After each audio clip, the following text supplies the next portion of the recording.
Halo guys, balik lagi sama gue Adit di channel Capek Nganggur. Oke, buat teman-teman yang belum subscribe silahkan subscribe, yang belum like dan juga share silahkan like dan juga share ke teman-teman kalian semua bahwa channel ini tuh keren gitu ya. Oke, thank you buat teman-teman semuanya. Kali ini gue akan bahas tentang gimana sih caranya jadi seorang rekrutmen yang baik.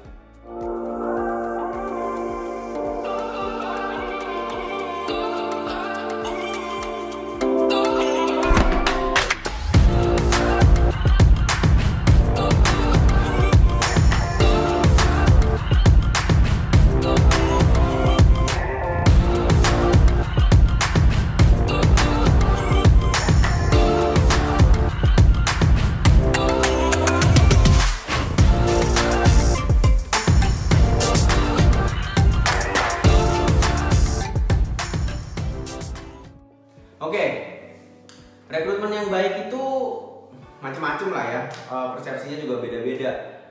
Kali ini gue akan bahas tentang gimana sih caranya jadi rekrutmen yang menurut gue oke lah ya, yang menurut gue baik dan juga benar itu dari sisi gue itu kayak gimana gitu. Nah, mungkin materi ini akan lebih menarik kali ya buat teman-teman yang emang pengen jadi seorang rekrutmen gitu ya. Teman-teman yang emang pengen jadi seorang talent acquisition itu mungkin mereka akan suka dengan konten ini. Tapi kalau buat teman-teman yang nggak suka atau emang nggak mau jadi seorang rekrutmen ya mungkin nggak tertarik dengan konten ini. Siapa aja sih yang tertarik dengan konten ini? Biasanya sih ya fresh graduate yang lulus, nggak cuma fresh graduate sih, tapi kebanyakan ya fresh graduate yang lulusan kebanyakan ya saat ini seorang rekrutmen, HRD, talent acquisition itu kebanyakan adalah orang-orang psikologi, kemudian legal, kemudian juga manajemen sumber daya manusia. Kebanyakan tuh orang-orang kayak gitu tuh saat ini, orang-orang jurusan-jurusan itu saat ini ya. Tapi tidak menutup kemungkinan banyak juga yang dari jurusan-jurusan lain kayak teknik industri, itu juga ada ya kan. Terus ada juga yang dari jurusan manajemen umum. Banyak bahkan ada yang dari teknik sipil juga ada yang jadi rekrutmen gitu. Banyak dari sejarah juga ada. banyak banget. Jadi ini lintas jurusan nggak ada masalah sebenarnya. Cuman kebanyakan ya tadi psikologi, manajemen sumber daya manusia ataupun legal gitu ya, hukum kayak gitu. Oke. Gimana sih caranya jadi seorang rekrutmen yang baik menurut gue ya? Jadi gue tuh sebenarnya adalah orang rekrutmen yang udah cukup lama di dunia rekrutmen ini gitu ya. Gue jadi rekrutmen pertama kali itu tahun 2014.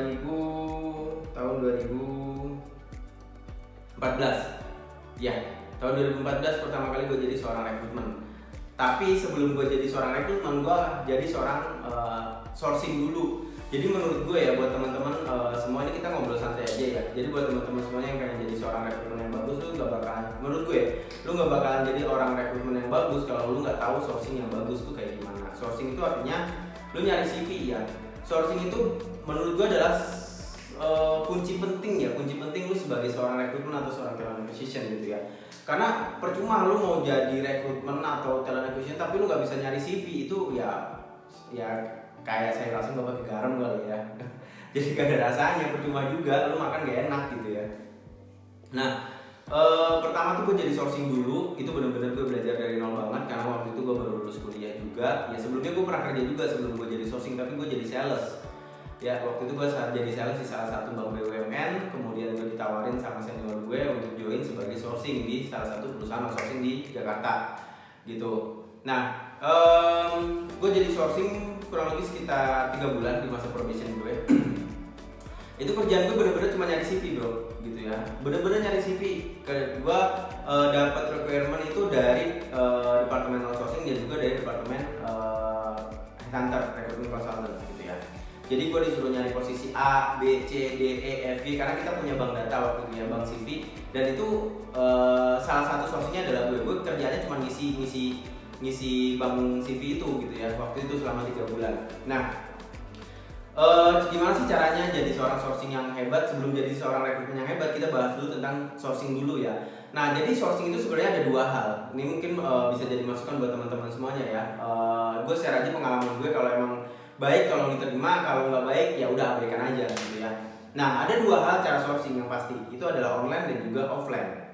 Oke. online itu yang paling terkenal adalah job portal. Lu bisa nyari CV di job portal itu dengan sangat mudah, tapi lu harus bayar. Oke, satu lowongannya itu bisa beberapa ratus ribu, atau bahkan ada paket yang 1 tahun itu berapa ratus ribu, berapa juta gitu ya dalam 1 tahun.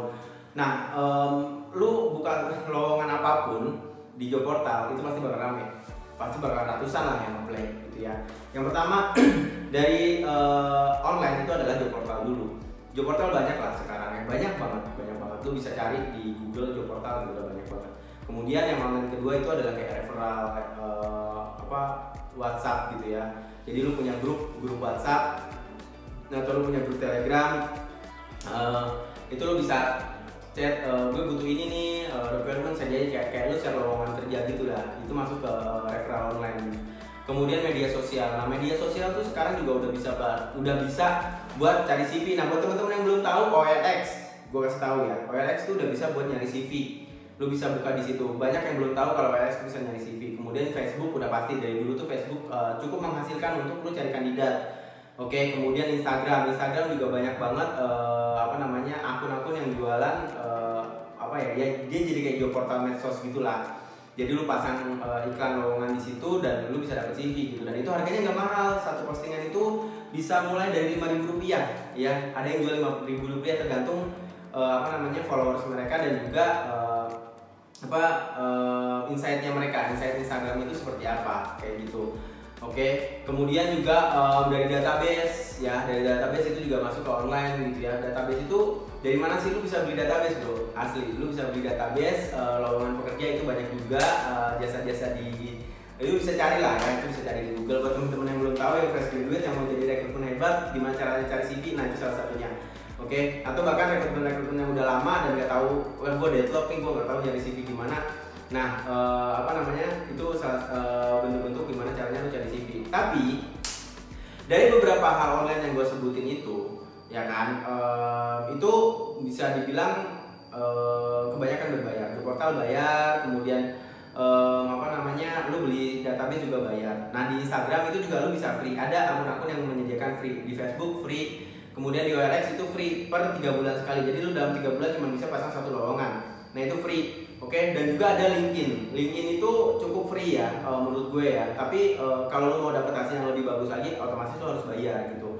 Nah, dalam sourcing itu sebenarnya apapun yang bayar menurut gue mudah. Oke, gimana caranya kita sourcing cari CV dengan tidak mengeluarkan uang sepeser pun. Nah, itu kita optimalkan yang free itu, yang gratis itu. Tapi kadang rekrutmen zaman sekarang nggak kebanyakan ya, nggak semuanya, tapi kebanyakan mereka tuh terbiasa pakai job portal. Serius nih gue, ya mungkin banyak yang tidak terima juga atas hal ini, tapi belum lama ini sering banget gue tuh nyari posisi buat senior talent acquisition, rekrutmen, kemudian juga rekrutmen konsultan kayak gitu tuh mereka tuh hanya mengandalkan job portal. Bener-bener literally kebanyakan mengandalkan job portal. Kalau gue tanya gimana cara lu sourcing job portal, udah jawaban mereka pertama kali itu. Dan jawaban yang kedua adalah LinkedIn.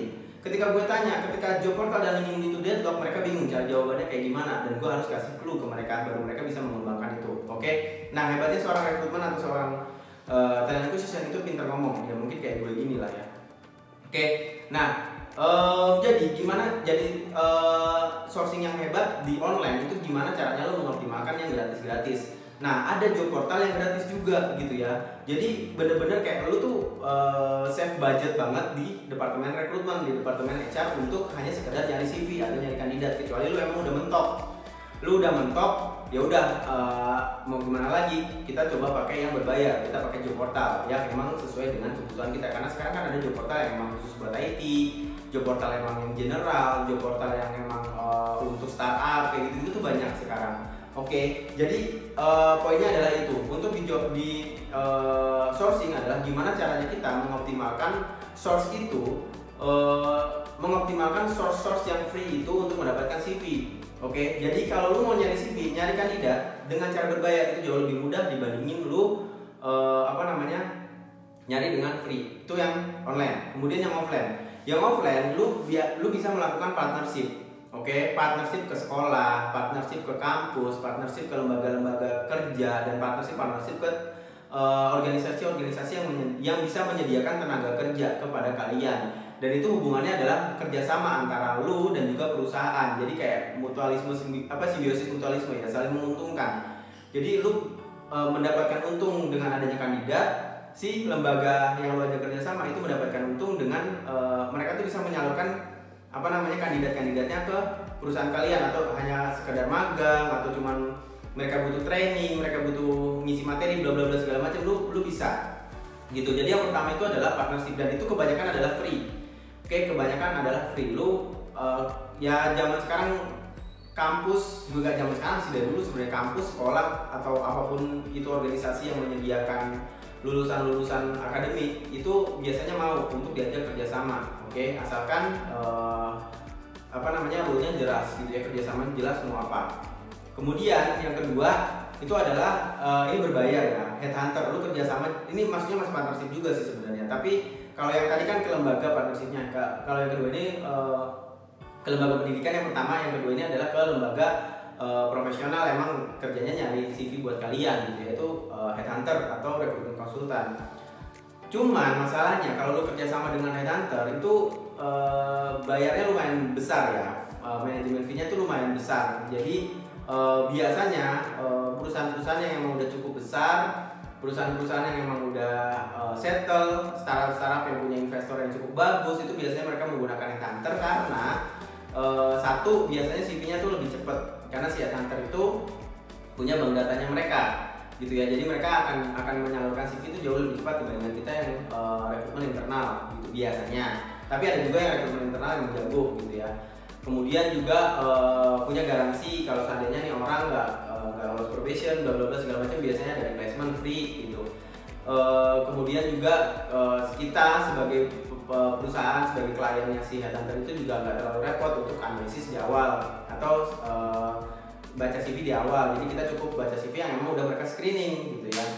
Jadi biasanya mereka akan pakai perusahaan headhunter atau rekrutmen konsultan kayak gitu. Kemudian yang ketiga itu adalah hijack ya. Lu bisa hijack datang ke perusahaan-perusahaan kompetitor, lu berpura-pura seperti apalah kayak gitu kan. Lu datang ke perusahaan-perusahaan yang memang kayak gue mau hijack dia nih, gue mau hijack dia, nah kayak gitu. Cuman ini resikonya lumayan besar ya kan. Jadi lu kayak harus punya riset yang luar biasa dalam dulu. Jadi lu bisa melakukan hal ini cukup baik gitu ya. Oke. Nah, jadi dalam sourcing itu ada dua hal itu sebenarnya, ada online dan offline. Nah, buat teman-teman yang mau jadi rekrutmen yang hebat, lu pertama kali lu harus kuasain sourcingnya dulu nih. Lu harus tahu dulu gimana caranya cari CV. Oke. Ketika lu emang udah tahu caranya cari CV ya, baru lu akan naik step ke rekrutmen.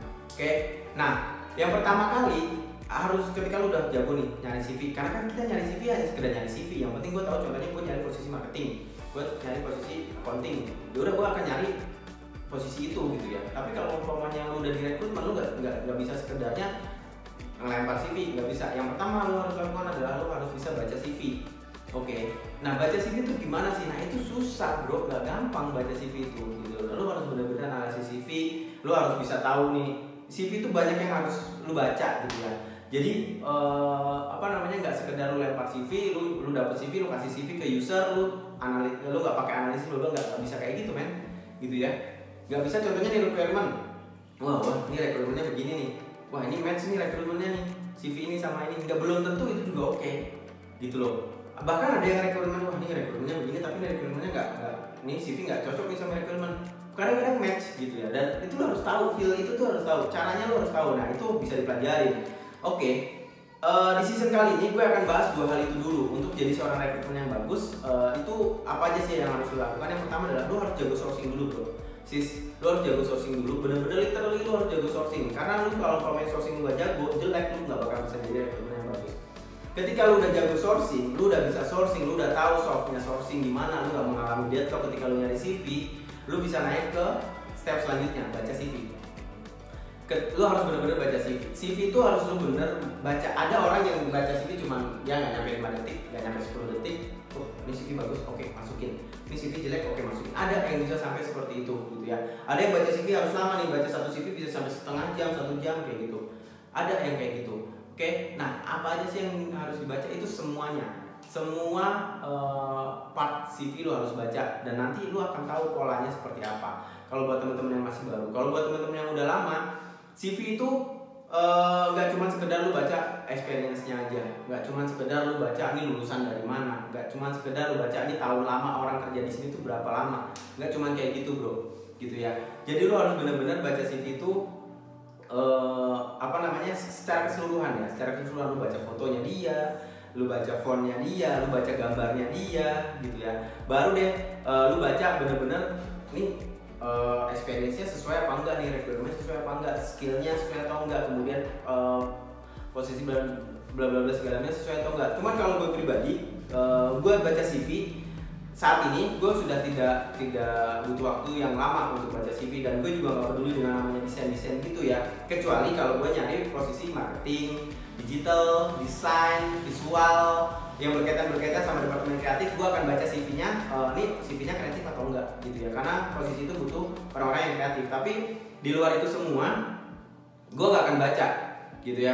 Gue maksudnya gak bakal baca, gue gak akan peduli tentang desainnya mereka gitu ya. Lu mau desainnya colorful, mau desainnya cuma hitam putih, atau mau desainnya jadul, asalkan isinya itu sesuai apa yang gue harapin, gue akan pertimbangkan itu CV gitu ya. Karena banyak banget orang yang ini bukan cuma posisi non HRD loh. Ini gue garis bawahi posisi rekrutmen, posisi talent acquisition, dan juga posisi HRD itu banyak yang bikin CV masih berantakan gitu ya. Dia nggak tahu CV itu sebenarnya kayak gimana sih konsepnya. Nah, nanti gue akan bahas tentang gimana caranya bikin CV yang bagus gitu ya. Cuman buat teman-teman rekrutmen di luar sana, lu harus tahu gimana caranya baca CV, oke? Nah, itu dulu. Jadi lu harus pertimbangin. Nanti gue akan bikin lanjutan dari video ini. Jadi ada beberapa hal lagi gimana caranya lu jadi rekrutmen yang baik gitu ya. Tapi dua hal itu lu harus pertimbangkan luar biasa. Lu nggak bakal, gue jamin banget tuh nggak bakalan jadi rekrutmen yang hebat kalau lu nggak jadi sourcing yang hebat dan pembaca CV yang hebat. Itu udah gue jamin banget. Kalau emang ada yang mau diskusi, ada yang mau discuss tentang gimana sih caranya jadi rekrutmen emang bener-bener proper gitu ya sebagai seorang rekrutmen, lu layak sebagai seorang rekrutmen, lu bisa diskusi sama gue bareng gimana cara jadi sourcing yang baik. Lu bisa diskusi sama gue, nanti kita akan bahas jadi rekrutmen sama sourcing yang baik itu kayak gimana sih gitu ya. Gue garis bawain lagi bahwa semua departemen, semua jurusan bisa jadi seorang rekrutmen. Oke, nggak harus psikologi, nggak harus manajemen sumber daya manusia, nggak harus hukum. Jadi semua orang bisa jadi seorang rekrutmen asalkan emang dia punya passion di situ. Oke, thank you. Kali ini materinya itu dulu, masih gantung yang pasti. Nanti gua akan lanjutin videonya. Thank you banget buat teman-teman semuanya yang masih stay nonton di channel Capek Nganggur. Silahkan subscribe yang belum subscribe, kemudian juga yang belum like dan juga share, silahkan like dan juga share ke seluruh media sosial kalian biar teman-teman kalian tahu bahwa channel ini keren dan juga bermanfaat. Amin ya, semoga bermanfaat di channel. Oke, salam Capek Nganggur, karena nganggur itu